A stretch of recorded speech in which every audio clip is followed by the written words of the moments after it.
कामत साहब जैसे लोग कर्नाटक में काम कर रहे हैं, इसलिए रेलवे के वैगन में कृपया भुखमरी के और अकालग्रस्त क्षेत्रों से गायों को अन्य क्षेत्रों में ले जाने के लिए रेलवे विभाग से आप विशेष प्रयास करें। धन्यवाद। श्रीमती विप्लव ठाकुर चले गए, नाराज हो गया, चले गया, क्या करेगा।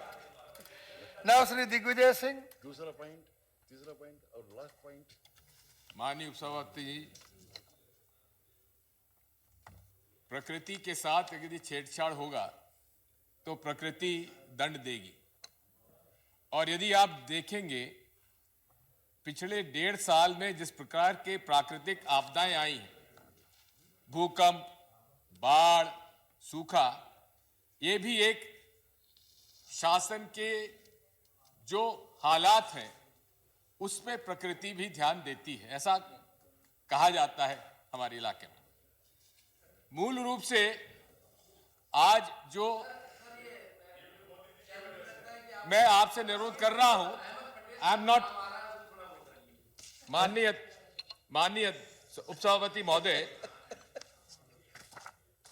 चर्चा बाढ़ पर है और सूखे पर है, और बाढ़ का कारण मूल रूप से उन शहरों में है जहां की ड्रेन्स और अर्बन प्लानिंग के अंतर्गत ध्यान नहीं दिया गया।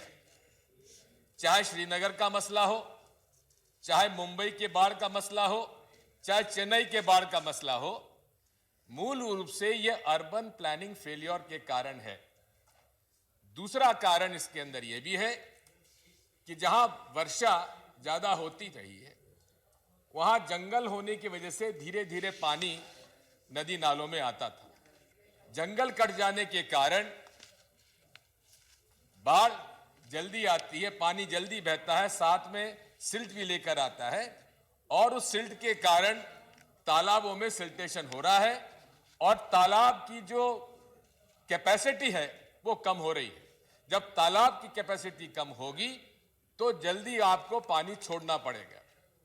तीसरा कारण यह भी है कि जैसा क्लाइमेट चेंज की आज हम लोग बात करते हैं, कहीं कहीं बारिश तेजी से हो रही है, कहीं कहीं नहीं हो रही है। इतना बड़ा देश है, कहीं बाढ़ आएगी, कहीं सूखा पड़ेगा। इसलिए यदि हम लोगों को, राज्यों को, हर राज्य को अपने अपने क्षेत्रों में इसके लिए योजनाएं बनानी पड़ेंगी जो क्षेत्र स्पेसिफिक, एग्रो क्लाइमेटिक स्पेसिफिक होना चाहिए। मेरा आपसे अनुरोध है कि मेट डिपार्टमेंट आजकल काफी पहले से इसकी वार्निंग सिग्नल्स देता है।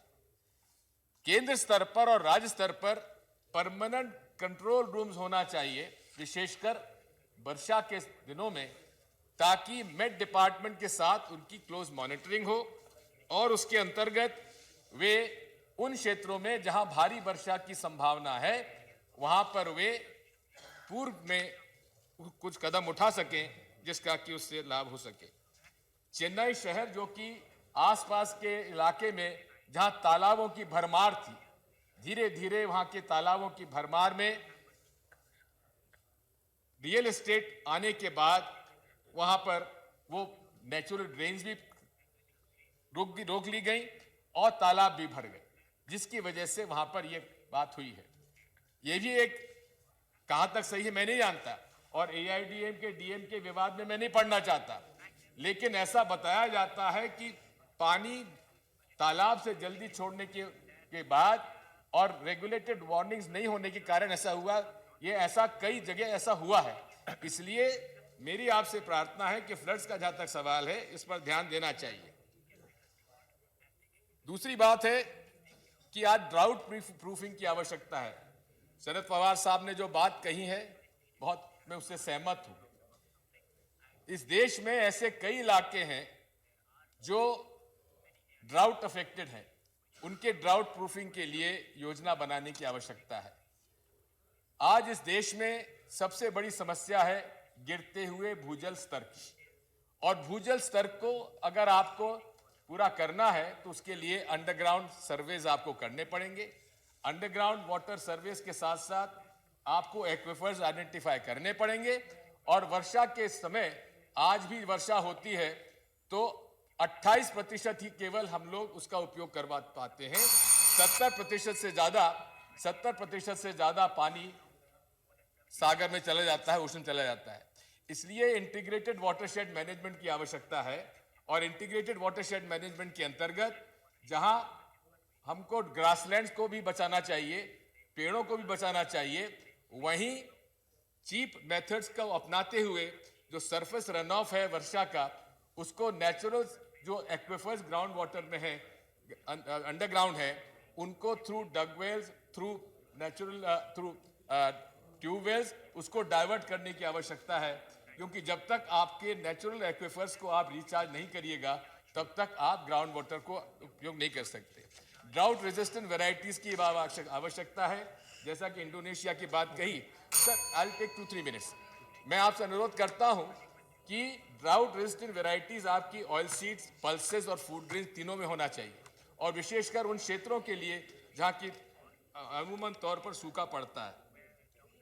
मैं एक बात आपसे और करना चाहता हूं, नरेगा की बात आपने कही है, वाकई में एम्प्लॉयमेंट गारंटी स्कीम जो महाराष्ट्र में शुरू की गई थी उसको यूपीए सरकार में हम लोगों ने लागू की है, और लागू करने के साथ साथ उसमें अब बढ़ोतरी करने की आवश्यकता है। बुंदेलखंड पैकेज की यहाँ बात हुई है। राहुल गांधी जी के उनके आग्रह पर 8,000 करोड़ का बुंदेलखंड पैकेज यहाँ मंजूर हुआ था, लेकिन यूपी और मध्य प्रदेश की सरकारों ने जिस उद्देश्य के साथ उसका बुंदेलखंड पैकेज को मंजूर किया था वो लागू नहीं किया गया। ये नरेगा के माध्यम से और ऐसे पैकेजेस के माध्यम से ड्राउट प्रूफिंग के लिए, ड्राउट प्रोन अफेक्टेड एरियाज के लिए डीपीएपी प्रोग्राम हुआ करता था, लेकिन उसको सारे को मर्ज करके उन्होंने नरेगा बनाया। साथ में बैकवर्ड ग्रांट्स फंड भी दिया जाता था, वो भी एनडीए की सरकार ने उसको समाप्त कर दिया है। आवश्यकता इस प्रकार की है माननीय उपसभापति महोदय कि पूरे देश में आइडेंटिफाइड ड्राउट प्रोन एरियाज हैं, जो आपके ड्राउट प्रोन एरियाज हैं उनके लिए आपको स्पेशल योजनाएं बनानी पड़ेंगी और इंटीग्रेटेड वाटरशेड मैनेजमेंट के माध्यम से काम करना पड़ेगा। मैं आपसे अनुरोध ये भी करना चाहता हूं कि सौराष्ट्र में अंताला जी हुए हैं जिन्होंने कि गांव के अंदर पानी को स्टोरेज करने के लिए उन्होंने सरफेस वाटर रन ऑफ की काफी योजनाएं बनाई हैं, उससे भी इनको ज्ञान लेना चाहिए। इसी के साथ साथ मैं आपसे अनुरोध करना चाहता हूं कि ड्रिंकिंग वाटर आज समस्या है, और ड्रिंकिंग वाटर की समस्या को आज दूर करने के लिए जो आपके ग्रामीण क्षेत्र में हैंडपंप लगते हैं, उन हैंडपंप्स के अंदर भी रिचार्ज बड़ी आसानी से किया जाता है। इसके प्रयोग किए गए हैं, जहां पर उसके आसपास आप गड्ढा खोदकर जो सरफेस रन ऑफ बरसात का आता है उससे आपके ट्यूबवेल्स को और हैंडपंप्स को रिचार्ज किया जा सकता है। इसलिए फ्लड्स के लिए अलग और सूखे के लिए अलग अलग आपको हर राज्य में एरिया स्पेसिफिक योजनाएं बनाने की आवश्यकता है। Thank you. नाउ श्री